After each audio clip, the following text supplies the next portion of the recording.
സ്നേഹിച്ച നബി സല്ലല്ലാഹു അലൈഹി വസല്ലമ അന്നൊരു പെരുന്നാൾ ദിവസമായിരുന്നു. മദീന നഗരം ജനങ്ങളാൽ വീർപ്പ് മുട്ടിയിരിക്കുന്നു. എന്നു ബഹളം, എന്നു സന്തോഷം. നബി തങ്ങൾ ഒരു വഴിയിലേക്കൂടെ സഞ്ചരിക്കാൻ ഇറങ്ങി.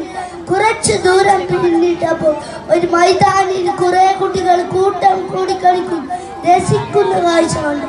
അതിൽ ഒരു കുഞ്ഞ് ദുഃഖിതനായിരിക്കുന്നു.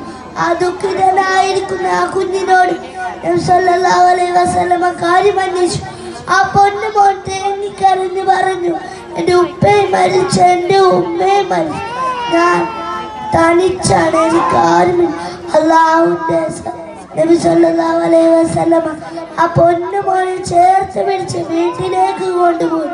ആയിഷ ബീബിയോട് പറഞ്ഞു, കുളിപ്പിച്ച് പുതുവസ്ത്രം ധരിപ്പിക്കാനും വയർ നിറയെ ഭക്ഷണം നൽകാൻ, ഇനി മുതൽ നിനക്ക് ആരുമില്ല എന്ന് ഉള്ള വിചാരം വേണം. ഇനി മുതൽ നിന്റെ ഉപ്പയും ഉമ്മയും ഞങ്ങളാണ്. ആ പൊന്നുമോൻ മുഖം വെളിച്ചത്താൽ പ്രകാശിച്ചു. അസ്സലാം.